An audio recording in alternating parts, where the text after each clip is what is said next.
Welcome. I'm E.G. Marshall. A triptych is defined in Webster's Unabridged Dictionary as a picture or carving in 3 parts, side by side, especially an altarpiece consisting of a central panel and 2 flanking panels that fold over it. Thus, by definition, it represents a sacred figure, and usually 3 aspects of that figure. This story concerns a triptych that represents a wholly profane and baleful figure in all its different aspects. Our mystery drama, Triptych for a Witch, was written especially for the Mystery Theater by Ian Martin and stars Margaret Hamilton. It is sponsored in part by Listerine Lozenges and Buick Motor Division. I'll be back shortly with Act 1.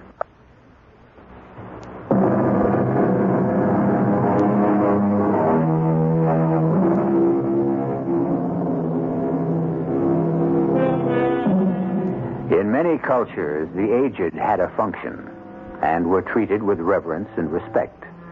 Less and less this is true of the Occidental cultures. I enter no discussion of whether this is right or wrong. Frequently, the elderly would prefer to be left alone to pursue their own destinies. And yet, when the moment comes and some very ancient relative is left alone, particularly a woman, some atavistic instinct, or is it just plain guilt, drives many of us to open at least our homes, if not wholly our hearts, to them. This is the story of 2 such people. But may heaven protect you from the strange and awful experience they unwittingly laid themselves open to.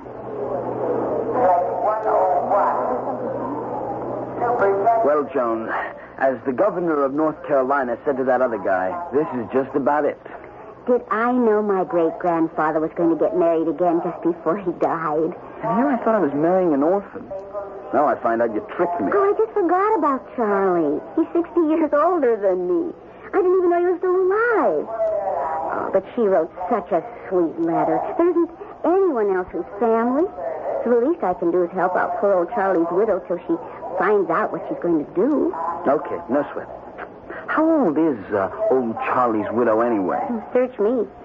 Just before our wedding, when Mother died, she mentioned out of the blue that my great-grandfather had suddenly married at the age of 82. Then you came into my life, and every other thought I ever had went out the window. Well, that's why I'm so jealous of anyone horning in. Old Charlie had a real eye for the ladies. The first 3 times he married, only one of them wasn't young enough to be his daughter. This one might turn out to be young enough to be his granddaughter. Well, I guess we're about to find out. Like you said, this is it, for better or for worse. The times you look back and would like to have bitten your tongue for some crazy thing you blurt out. Not that I knew right away. Matter of fact, when we first spotted her, the old gal didn't look so bad. Oh, she was no spring chicken. She was old, all right. With a little round face like a withered apple that still had red cheeks, and sharp blue eyes that glittered like agates, and didn't miss a trick darting out from the shadows of a wide-brimmed hat with a conical crown. It looked a little like it might have been left over from Halloween. But for all her age, she was spry, skipping along like a sandpiper with a pet carrier in one hand and a carpet bag in the other. Joan, I'm her, your great-grandfather's sister, and this must be Walter. Oh, hello, dear.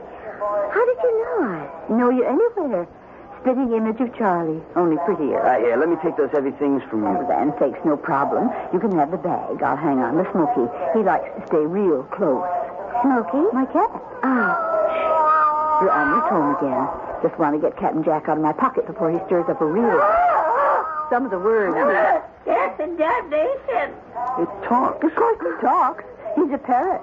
Well, a kind of parrot. Half moon, they're called. You don't mind about smoking, Captain Jack. There won't be any trouble. Oh, of course we don't mind. We're just a little surprised, that's all. Doesn't that bird need a cage? Can't abide them. He sits on my shoulder. Or a perch I have for him in the carpet bag. But he won't fly away. Can't. Flight feathers are clipped. Not that he would anyways. You mean you brought that bird all the way from Minnesota in your coat pocket? Of course. He sleeps there. Oh, I take him out when we change planes. He was complaining. He doesn't really like to fly. Oh, that's a switch. Well, shall we get this show on the road? It's all kind of comical to begin with. I mean, here I was, 23, a rookie cop, just off probation after a hitch in the Navy, and already I was married, had a kid. And now I just inherited an aged great-grandmother, plus a cat and a talking parrot. Who needs it? I started off easy, play it cool, just like Joan and me agreed. No ties, except for getting married. But outside of that, just hang loose, enjoy being young, keep all the options open. And before you know it, we're trapped. Where are we? Will you climb off the ceiling, honey? What do you want of me? It's crazy. The whole thing is crazy. Oh, wow. Aunt Hester, a cat that bites, and I'm not giving you any line, but I think that half-baked parrot is on something. You know, that's funny. You know, you really object to her being here, don't you? Oh, what about our vacation on the Cape? Oh, we're going to have to lug her there? Not on a bet. It's just us alone. Thanks to your sister Rosie, who's going to take our child and heir off our hands for 2 weeks. You see? Relatives can be of some use. In time of dire distress. Well, if anything happened to Rosie, Aunt Hester could come. Who? Well, we decided that was the best name for her. Everything else was sort of clumsy. Anyway, as I was saying, Aunt Hester could always fill in as babysitter. Now, I wouldn't leave Kip alone here in the apartment with an old witch like that. Don't call her a witch. She's a sweet old lady. Oh, you have something special against Aunt Hester? Oh, no, baby. Now, what could I have against? Well, like you said, a nice, sweet old lady. But for once, and I guess the first time, I wasn't telling the wife I loved the truth. On the surface, everything was nice about Aunt Hester, even that spiteful cat and the cockamamie bird. But the vibes were wrong somewhere. Maybe it's the reason I became a cop. I got this special thing about people. All I got to do is meet someone. Within a minute, some buzzer goes off. Wrong guy, right guy. It's never failed me yet. Of course, Rosie, I understand. No, we couldn't take a chance at Kip's age. Oh, please don't worry. We'll work it out. Is there something wrong, Joan, dear? Oh, well, nothing earth-shaking, I guess. It's just that our vacation's messed up. Oh, what's the matter? Oh, Rosie's oldest child has just come down with measles. That changes all our plans, doesn't it? Oh, not yours. We'll see you off back to Duluth the end of the week. I'd be happy to put things off and stay here until you've had your vacation. Oh, I couldn't do that. Kip would be too much for you. Unless what? Oh, unless you wanted to come along with us to the Cape. It's lovely there, and then Walt and I could have our cake and eat it, too. If you're sure Walt wouldn't mind, I'd be happy to. How could I object or complain? It seemed the perfect solution. Then why was I ridden with doubts and fears that I concealed from Joan? They only began to take shape when we finally did go to the Cape. The cabin was right on the beach, up on a sand dune facing the Atlantic. Joan and I had lots of time to swim and surf, while Aunt Hester kept an eye on Kip. But every so often, Joan would have mother's guilt feelings and decide that this particular morning would be just for Kip and her.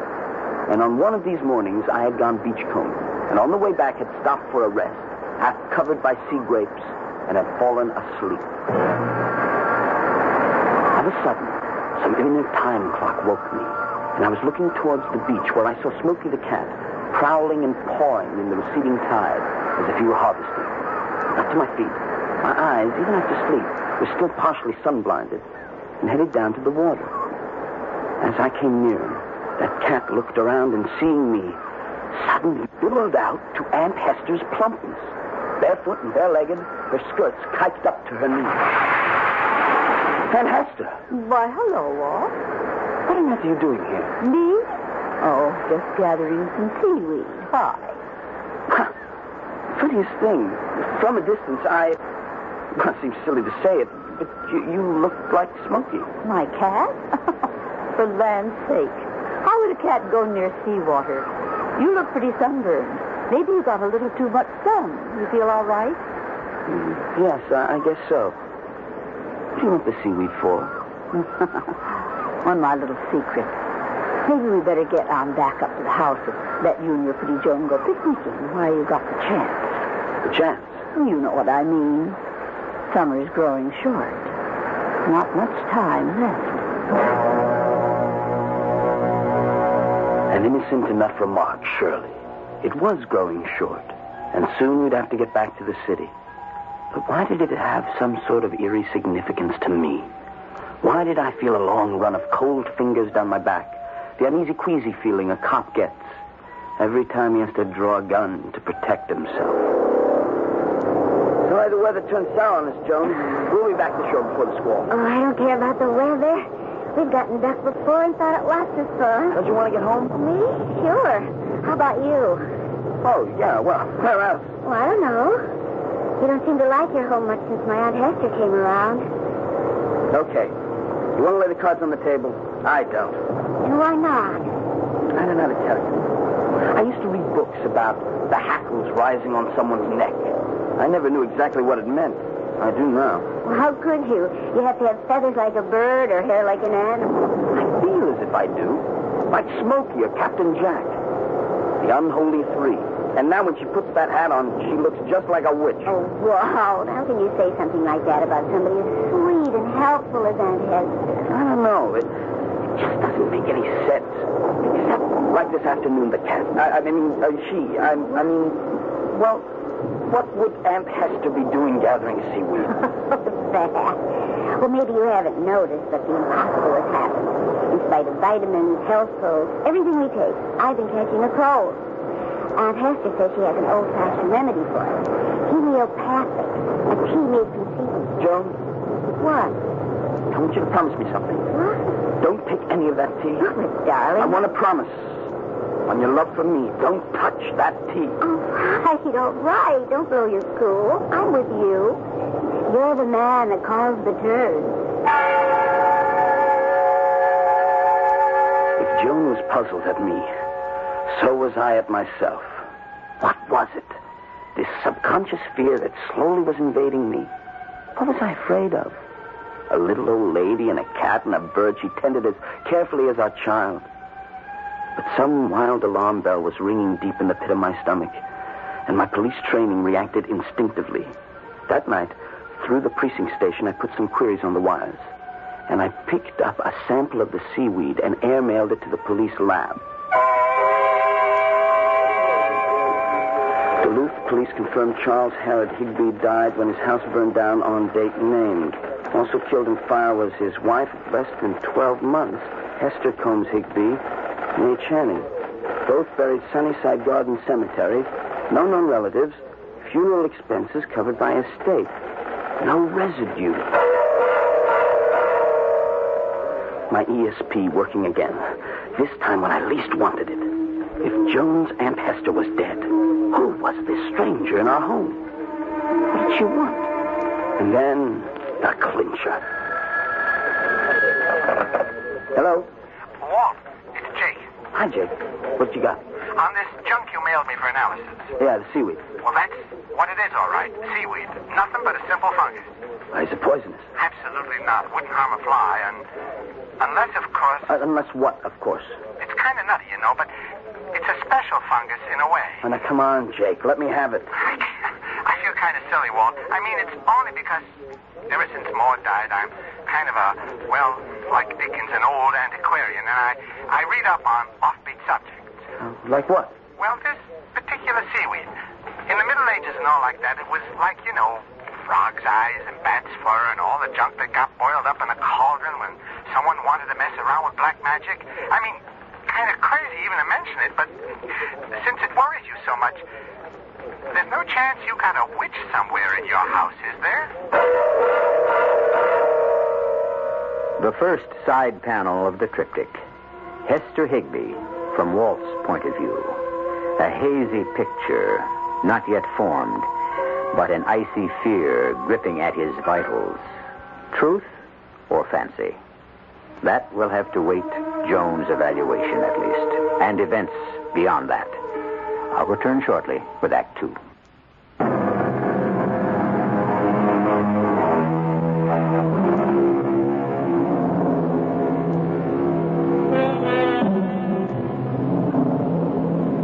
Of course, nobody believes in witches anymore. And yet, it's a little like superstitions.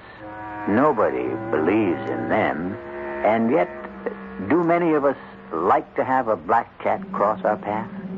If you're like most people, do you try to avoid walking under a ladder, except for sheer bravado? On the other hand, there are people who are so healthy in mind and body, so open-hearted and so generous, and who, without being Pollyanna, do look by habit on the best side of everything. People like Joan Madden. I should have known not to give in to my old-fashioned sentimentality. Ever since I could walk, I've been a sucker for every stray dog and lost kitten. It wasn't fair to Walt. I knew he didn't want to take on any extra burdens. And it was stupid not to remember that he was just really only getting his nerves back in shape after that freaked-out war he got stuck in. But Great-Grandpa's letter was so sweet and so sad, I just didn't have the heart to refuse his dying request. So I had to tell Aunt Hester to come and stay with us. I just never figured that Walt would get hurt. Just give me a straight answer, Joan. Have you laid off that seaweed gunk she's been trying to feed you? Of course I have. Yeah. Well, anyway, I don't eat anything without researching it first. You know, you talk as though she might try to poison me. I don't know what she's up to. Well, why should she be up to anything? Because she isn't who she's supposed to be. We don't know that. Joan, Bill Cox got on the telex to the Duluth Police Department and sent me a copy of the teletype he got in reply.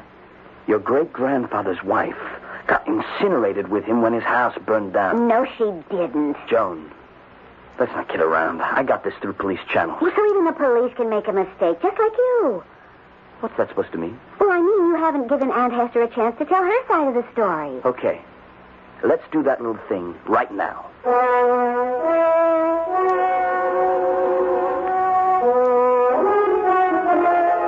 Now, let me get this straight, Aunt Hester, or whoever you are. You weren't in the house when it burned down? Then sakes, Walter, of course not. How could I be here if I hadn't been? Oh, dear. What's the matter? I think I dropped a stitch. Let me see now. Now, look, if you weren't in the house, where were you?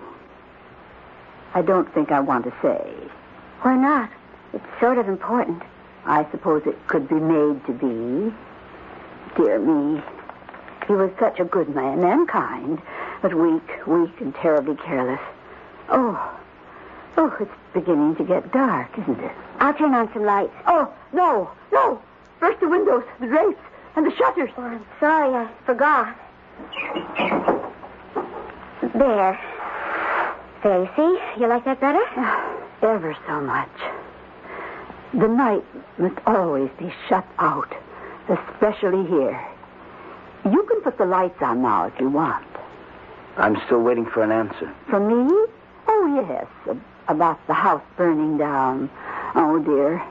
I hoped I wouldn't have to go into this, but now, Walter, don't look so grim. It's all perfectly logical, if terribly unpleasant. I'm afraid when Charlie wrote that note about me, he wasn't quite telling the truth. He did say he had lupus erythematosus disseminatus, didn't he? Yes. We didn't know what it was. That's the bad kind, terminal. Only it wasn't true. He was just trying to cover up. Cover up what? Or that even though I loved him, I'd had to take Smokey and Captain Jack and leave him. Why? Oh, my. I guess I can't pull any punches. You see, Charlie was a chaser. A chaser? He was woman crazy. It had gotten so bad I'd had to move out. Little did I realize how lucky I'd had. Or I would have been burned up in that house. Are you trying to tell me that a man of 82 was still, was still messing around with other women?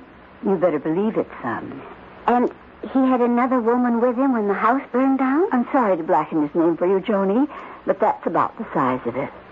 Oh, the times I used to warn him about smoking those cigars in bed. Wait a minute. You don't actually expect me to believe all this stuff. Why not, when it's the truth? Because it doesn't hold water. I mean, what about this other woman? She must have friends or relatives or something. You can't just leave them wondering what's happened to her. Well, what good would it do them to know that she'd been burned to a crisp? Besides, Darlene was a drifter and a deadbeat. She was also a professional.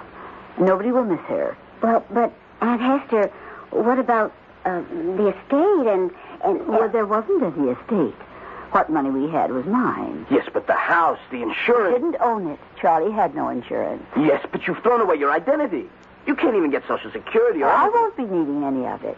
You see, I'm the one who hasn't much longer to live. The pains have begun already. I'll be all right, though. The doctor said it would be quick. If you'll just keep a roof over my head till the dark angel comes to fold me in his wings. Poor. His face was a study. I felt almost as sorry for him as I did for poor Aunt Hester. But I managed to get him out of the room and out of the house for a long walk on the beach. And just as well. Because we had what amounted to our first quarrel. And the way he carried on really scared me. And I'm telling you, she's a fake. Well, she's lying through her teeth, and I want her out of this house. Darling, please calm down. I can't just tell my poor old aunt who's sick. Don't you listen to what I'm trying to tell you. She's not your poor old aunt. All right, dear, all right. Don't get yourself so upset. And even if she isn't, she's a sweet old lady with nowhere to go. I know where she can go as far as I'm concerned. And as far as I'm concerned, it's right where she belongs, the old witch. What, it's silly. There's no such thing as a witch. Yes, there is. I'm going to tell you something about that sweet old lady of yours. I think she burned the house down. Wow. And by me, the only reason she took a plane here was to make things look good. She could just as easily have made it on a broomstick. Darling, please. Now, look, I want you to try and relax. It's just like it was after you came back from overseas. Maybe we ought to call Dr. Paul Damon. I don't need Dr. Damon. All I need is the evidence of mine own eyes and ears and my police instincts. What do you mean, evidence of your eyes and ears? I told you. Right down about there, on those rocks. That's where I saw the cat pawing about in the water. And then all of a sudden, the cat changed into Aunt Hester. Wow, you've been asleep. That was just a hallucination. I don't hallucinate. Well, not anymore, anyways. And it isn't only that, but she talks to that bird, Captain Jack, all the time. And sometimes there's a third voice, like the cat. And he talks back. I hear them. Don't you? No. So now you think I'm hearing things, too? Oh, darling, Captain Jack says a few little words. But how could a cat talk? Because they're not just a cat and a bird. Any more than she's your Aunt Hester or even human. I tell you, she's a witch. And the other two are her familiars. The what? I went to the library and read up on it. There were two kinds of minor spirits that witches had, or have, called familiars. One was a divining familiar, and the other was a domestic one. Well, honey, look at me. Now, you can't honestly believe all this bilge. Suppose I do. Then I think you're sick, and you ought to see a doctor. Listen, I just want that woman out of the house and out of our lives. Don't ask me to do that to the poor old thing.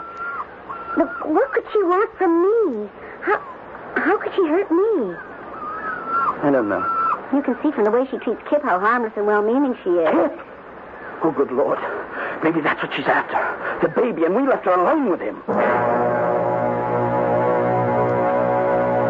Oh, you like to scare me to death. The two of you, running like that and bursting into the house. I thought you'd wake up poor little Kip. Look at him, having a little afternoon nap with Smokey in his arms and Captain Jack perched on the edge of the crib, keeping watch. 4,000, all clear. Oh, dear. When the sun goes down, my old bones have an ache. And I look at you, Joan, darling, and think to myself, what a wonderful thing it is to have a young, healthy body at one's command. How much you make me long to be just as you are now.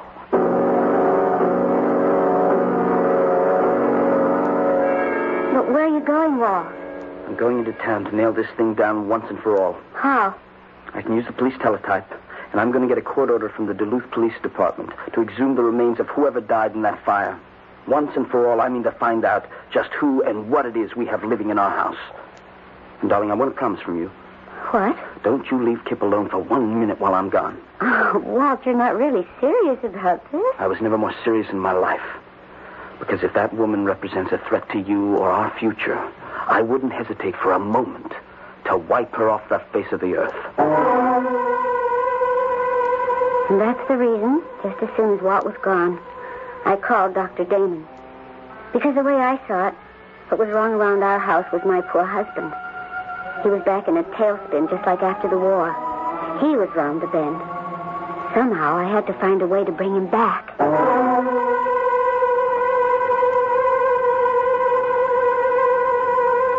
The second panel of the triptych.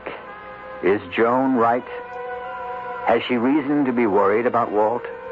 Or is she perhaps worrying about the wrong person, shutting her eyes to the real danger? Is Aunt Hester what she seems to Joan, or what Walt is convinced she is? And if, wild as it seems, she were a witch, what is it she's after? I'll return shortly with Act 3.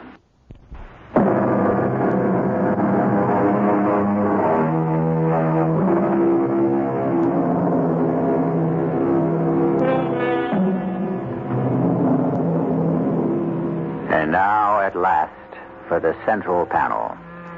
The sum and substance of the two side portraits we have examined. The real truth about Hester Madden. But first, a harried phone call from Joan to Dr. Damon, monitored, unaware by either of the principals, by that sweet old lady Hester, on a convenient extension. I'm sorry to bother you, Doctor, but I am frantic. I don't blame you. I had hoped that Walt had found himself. Can you get him back to town to see me? Oh, I doubt it. Well, I have a free weekend. I might take advantage of this opportunity to run down to the cave. I don't know if we can put you up. No need. I have a little summer cabin in Orleans. I could just drop in on you casually and check out Walt. Oh, if you only could. Oh, you know me, Paul. I don't flip easily, but well, this whole thing has got me really strung out. Okay. I'll be there.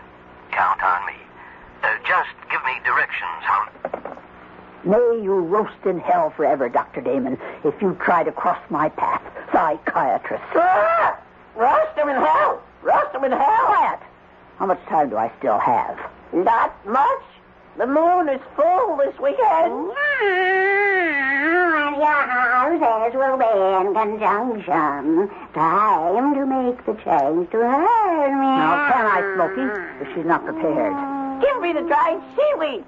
I'll make sure it's dropped in the salad she mixes for dinner. I'd better handle that. No good. He wouldn't let you near her, even if she would. Damn and double damn him. May the torch of Hecate singe his eyes.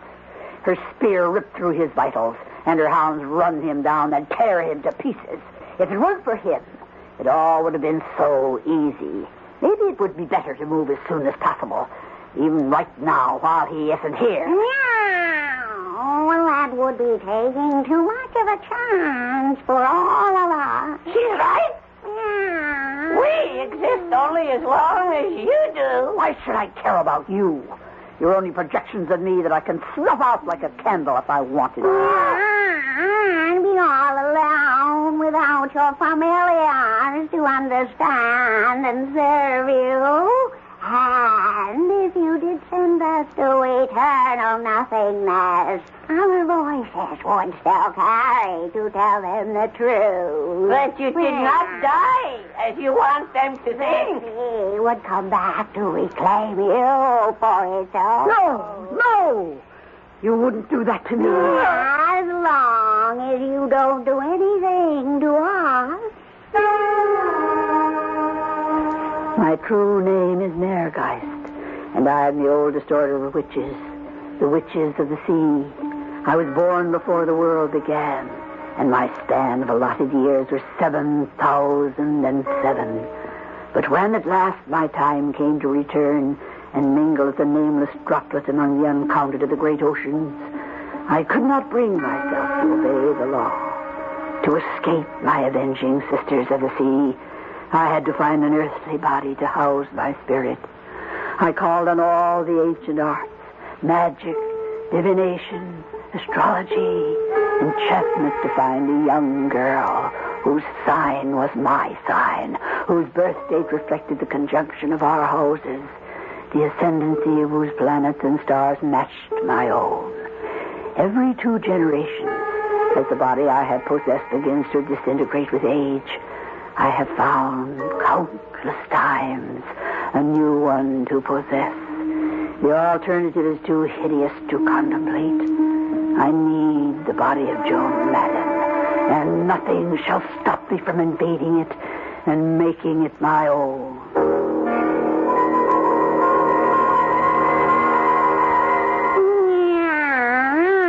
Nothing shall stop you, me darling. Don't call me by that name.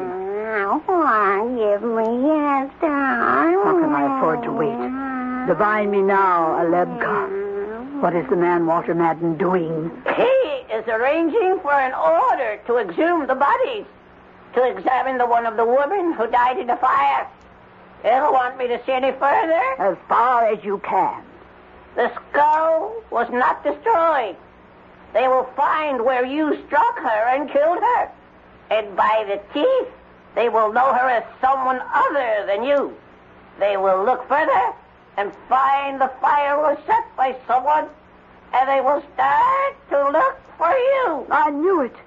Margaret, what is the girl doing now? I'm guarding her child because her husband told her to. He is most afraid you mean the boy harm. Does she still trust me? She is not even thinking of you. She worries about her husband, that he is losing control of his mind as he did once before. She does not think that I am a witch. She doesn't believe such things exist. So much the better. Let us do everything to make her think he has gone mad.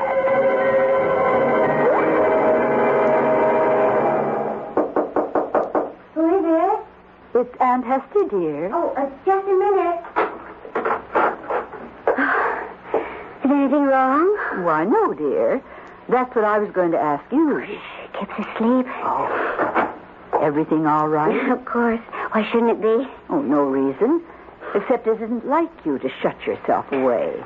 I thought maybe you or Kip might not be feeling well. No. It's just this cold. I guess I'm just not used to feeling out of sorts. And if you have a cold, you shouldn't be sitting locked up in the same room with the boy. You give it to him. Oh, I never thought of that. I've just made a nice cup of tea. Why don't you come and join me?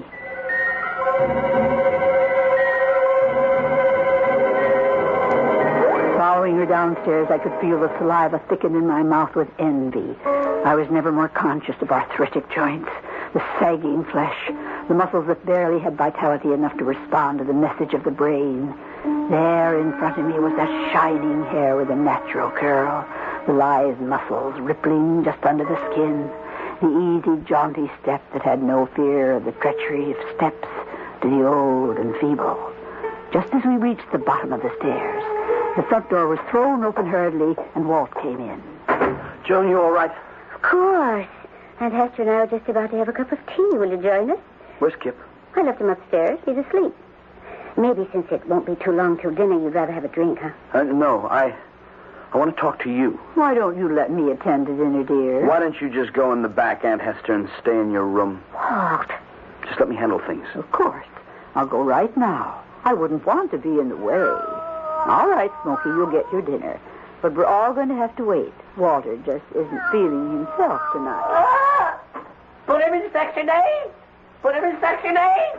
What was he saying? What's Section 8? Service lingo for the nut house, the loony bin. You still think I'm a candidate? Walt, don't talk like that. Now, just leave me alone. By this weekend, we should know the truth about who that woman is. If she is your sweet old great-grandmother, I'll apologize.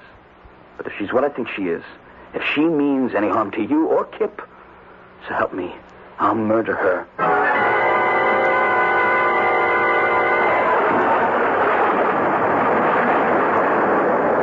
What time is it now?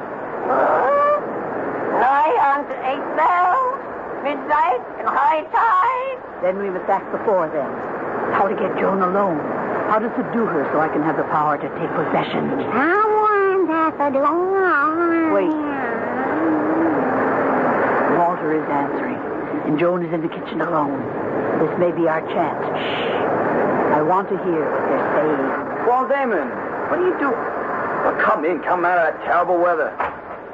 Come in the living room. Joan's in the kitchen. She'll be right out. What brings you here? Did Joan send for you?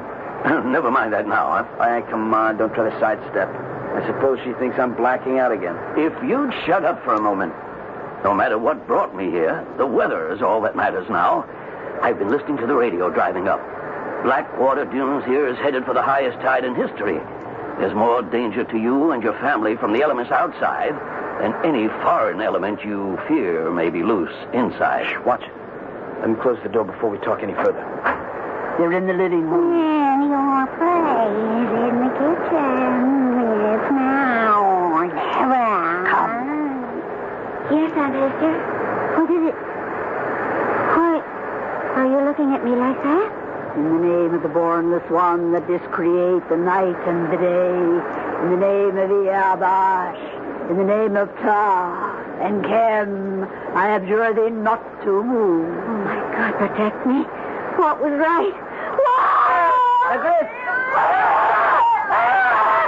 I blinded her with my wings. My eyes! No, my eyes! I cut her feet away until she fell mere guys. Now, while she is stunned and helpless, make her yours. All right. The sea is coming for me.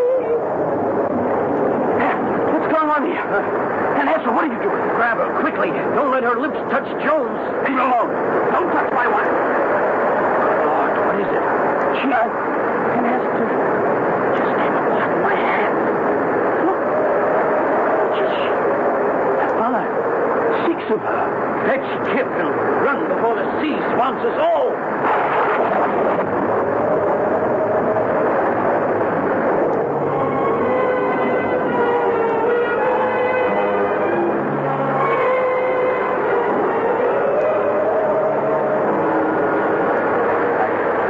I never saw a tide like that.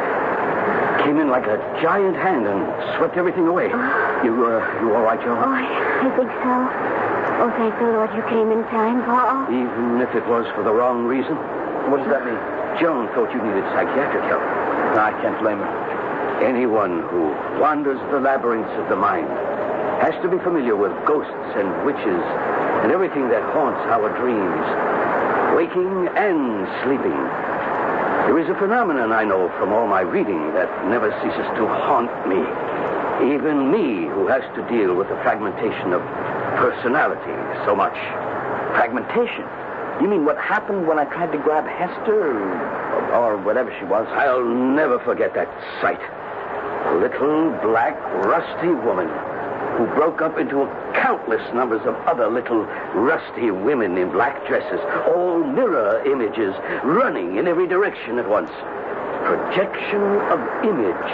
The magic secret of only one kind of witch. The sea witch. Old as her Celtic heritage and beyond. Perhaps as old as time. That's what Joan was saved from. Becoming another of those faceless bodies she possessed and used up. You mean it was Joan she wanted? Then that she's still in danger? Not anymore. What do you mean? Look at where your house used to stand. Wiped out by a cataclysmic tide that reached from the sea like a monstrous god hand. You and Joan are safe now. The sea has reclaimed its own. It was the great German poet Goethe who wrote of a mystic goddess who came from the sea, Meergeist, which means simply sea ghost. The sea ebbs and surges, timeless and inexorable. But what it sucks away in the undertow does not always return with the succeeding wave. Eventually, it swallows up what it wills. And no hand, natural or supernatural, can stay it. In the end, the sea always wins. I'll be back shortly.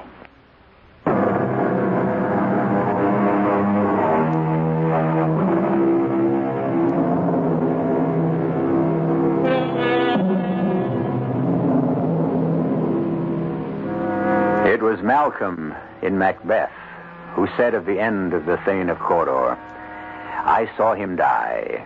Nothing in his life became him like the leaving it." The context of the remark, of course, was somewhat different. He meant it as a tribute. Hester, or Maregeist's death, was a long-delayed blessing for Joan Madden and all the world. No young girl listening to this story, born under the sign of Virgo, can help but sleep easier tonight and other nights. Our cast included Margaret Hamilton, Christopher Tabori, Evie Juster, and Gilbert Mack. The entire production was under the direction of Hyman Brown.